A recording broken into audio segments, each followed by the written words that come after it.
And here, another work we've done is to emphasize the role of rasayana practices in Ayurveda, particularly the Medhya rasayana practice, rasayana for the mind. We are living longer, but also we have forgotten how to manage our positive health. Doctor said recently, the miracle of modern medicine is not that it is helping people live longer, but it's keeping people alive longer in a state of pain and disease. That is not what we want. So there's a whole understanding of the chemistry of the brain. We mentioned that earlier, how we can modify tarka kapha. Tarka kapha is giving that ananda, it is giving that inner soma. It is the power that's connected to the sahasrara, the 1,000-petal lotus of the head, which is also the brain. So we have these Medhya rasayanas that can balance and increase and bring about a better flow of the tarka kapha, which then can also be brought in with the pranayama, mantra, meditation, and yoga practice, so that we can increase our awareness and improve our health at the same time. So what is happening in the Western world and the world overall today, a new type of Ayurveda and yoga and Ayurveda is gradually coming out. It comes out at a simple way as wellness, as balancing doshas, as increasing sattva guna, as behavioral medicine. And so we are looking to create a new generation of Ayurvedic gurus, counselors, coaches, lifestyle therapists, not just simply clinicians. The clinician has a place. But in Ayurveda, as we say, we're not just helping you treat the disease, we're helping you become a better person and create a more positive lifestyle that increases your productivity and awareness, which is therefore useful not only at an individual level, but also at an educational and even at a community, social, and business level. Sometimes I tell my Indian friends what we're doing is we're recreating the old village pundit model in the modern world. The old village pundit knew some Jyotish, some Ayurveda, some rituals, had all the ways, all this special knowledge. So we also need such people in the modern world. And so now we've gradually developed a group of people in the West. People are studying more of traditional Ayurveda and less of BAMS Ayurveda. They're studying Ayurveda along with mantra, meditation, Jyotish, Vastu Shastra. Maharishi Mahesh Yogi was very helpful in bringing that model out. But pretty much all the main Ayurvedic doctors have been following that. And the people who are coming to see the Ayurvedic doctors are not just coming to treat ordinary diseases. They are coming to have a better way of life, greater longevity, greater awareness, and have a regular contact with the Ayurvedic doctor as a way of life enhancement, promoting meditation. So the Ayurvedic doctor also becomes a counselor. The last book that I've finished is called, with one of my colleagues, Dr. Suhas Kshirsagara, it's the art and science of Vedic counseling, where we're bringing that counseling model into the Ayurvedic field. We're also requiring or promoting that yoga people study Ayurveda. They also study Vedanta, creating this integral model. We're getting the yoga community to take that up. And teaching Ayurveda as a complete yogic system of mind, body, consciousness, medicine in terms of lifestyle, internal, external medicine, treatment of disease, promotion of longevity, creativity, higher awareness. You will not find a more complete, detailed, profound, and experienced medical model anywhere in the world. And this is the type of medical model we need for the coming century and for the world globally. We need a complete understanding of the total human being, body, mind, consciousness, The total world of nature. Nature is also body, earth, matter. It's also prana. There's also the intelligence of nature.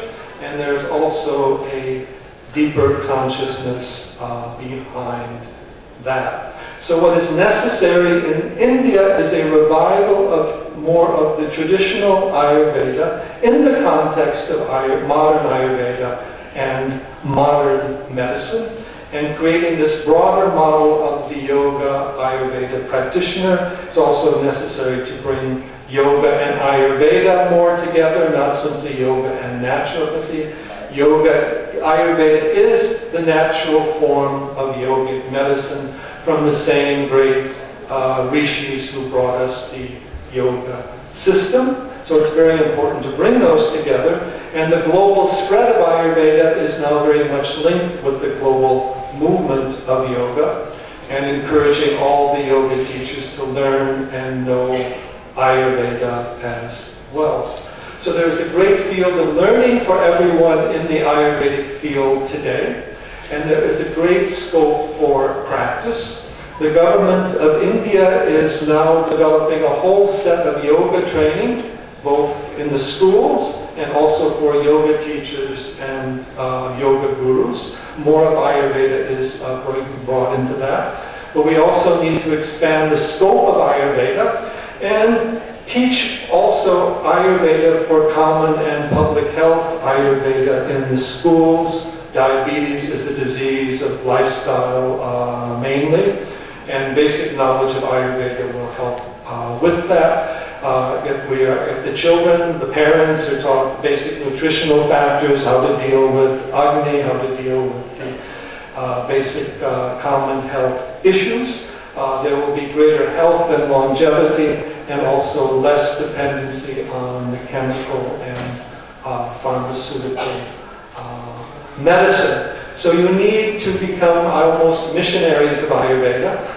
You need to become gurus of Ayurveda. You need to take up the cause of Ayurveda, yoga, the Vedic knowledge, with a great deal of confidence in the value of what you are teaching. You know, sometimes just a simple thing, getting people not to take ice water with their meals, can be more important than giving them a certain drug for therapy. Then Ayurveda has all of its panchakarma, its seasonal therapies, its health maintenance. There is so much. And for me, the saddest thing in India has been that India people go in for the modern medicine, which is declining in the West, and they're not giving adequate attention to the Ayurveda, which is growing in the West. The current government has changed. You have your own Ayush minister now, and other things like that. But there is a tremendous future for all Ayurvedic teachers and students. Look at what Baba Ramdev has done. You know, we know Baba Ramdev, Balakrishna. They used to come into Haridwar, and they would sell their own personal made medicine door by door in Haridwar and Rishikesh.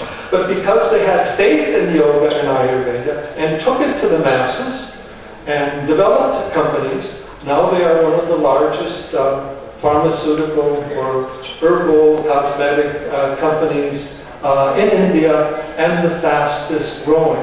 They didn't originally have money behind them, they didn't have a special education, but they had faith in what they were doing and the consistency to do it.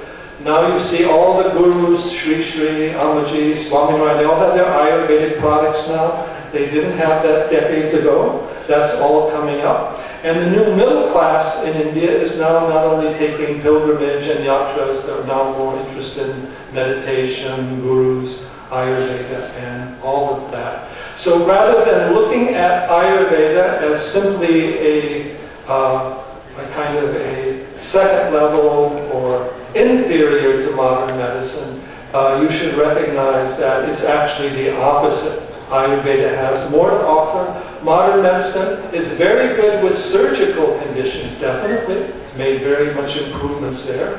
For acute injuries, sometimes there are conditions where antibiotics or antidepressants and very extreme conditions may be necessary. So they have done, I'm not going to downplay, they have very great much to offer. But it needs to be completed with this full lifestyle, behavioral, conscious raising, awareness, and natural living. We cannot be healthy if our lives are out of harmony with nature. We must always go back to that. So I do hope that all students and teachers of Ayurveda develop that faith, confidence, and Shakti of the Ayurveda, as Yogini Shambhavi has told us. You can bring about transformation in yourself, your patients, your family, your community, and the world. But you have to get Ayurveda out there. You have to explain the Ayurvedic model properly. It's not about just giving somebody a pill and sending them home. It's about this whole education into right living, right awareness, and when we add the yoga and the Ayurveda together, we have a very complete model of optimal health and total well-being for body, mind, and consciousness.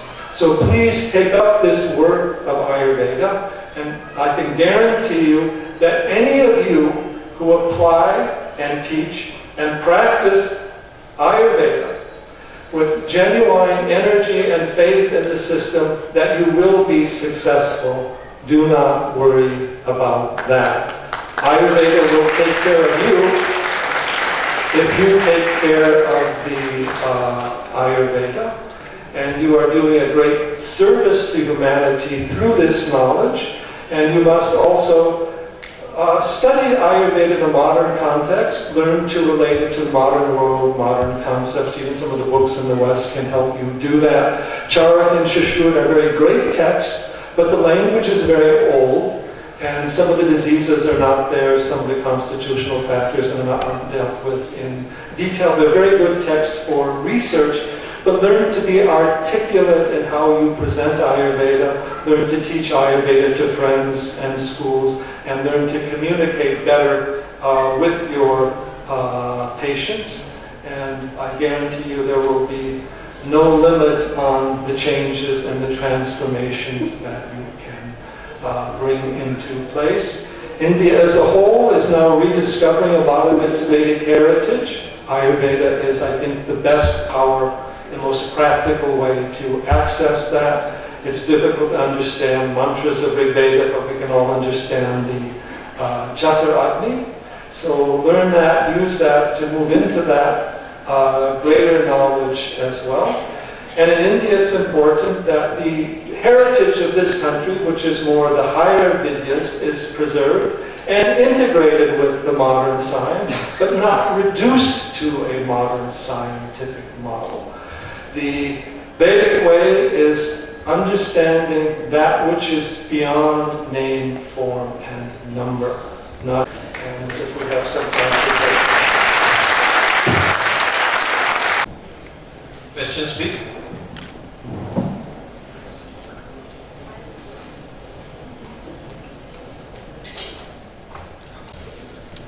What is the requirement? Please introduce yourself. What is the requirement? Please introduce yourself first. Dr. Anu Pindoria, Associate Professor, Kaya Chikitsa, Government Ayurveda College, Junagadh. What is the requirement for Ayurveda practice in USA? Yes, what is the requirement for Ayurvedic practitioners in USA? First of all, you have to understand that Ayurveda is not in itself a legal system of medicine in the West. So there are not formal Ayurvedic schools. There are private Ayurvedic schools. So what you have in America today, you have various levels of Ayurvedic training. Some may be by module, like Ayurvedic nutritionist or Ayurvedic massage therapist.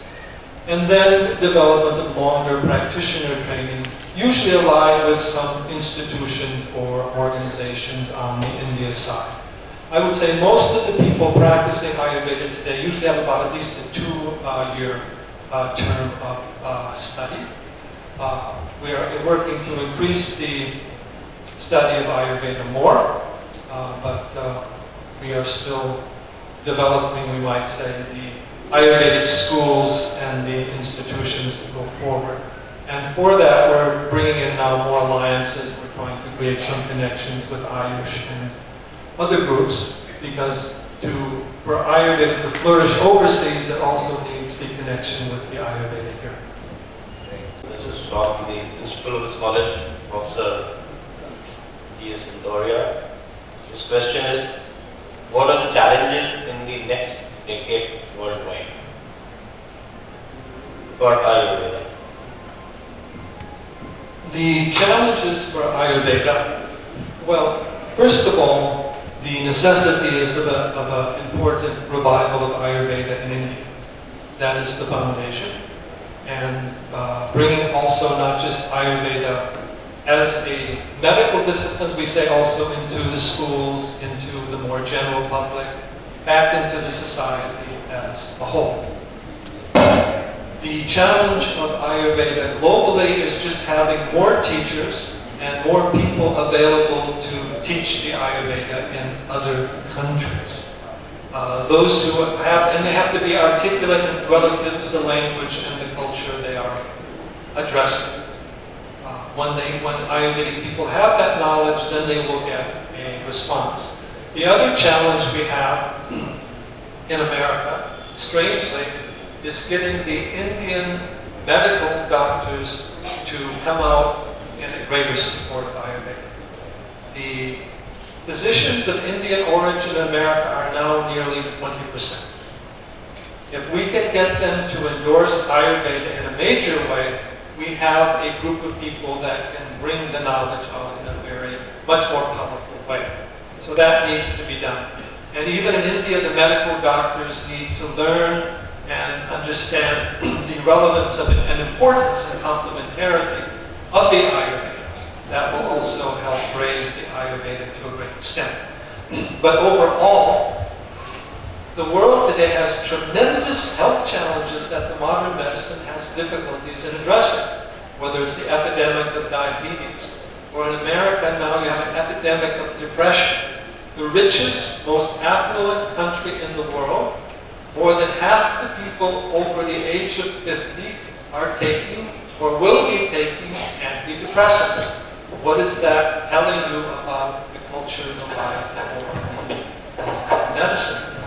This whole reliance on simply the pharmaceutical medicine is also bringing various side effects and other problems. So there's this big issue of the global health, where we need to move beyond the dependency on the drug-based medicine.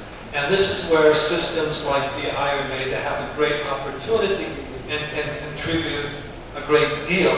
And they need to be explained better in that context and brought into this new debate on what constitutes the medicine of the coming century.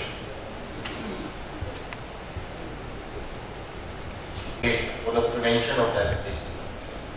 So for a state, I suggested that we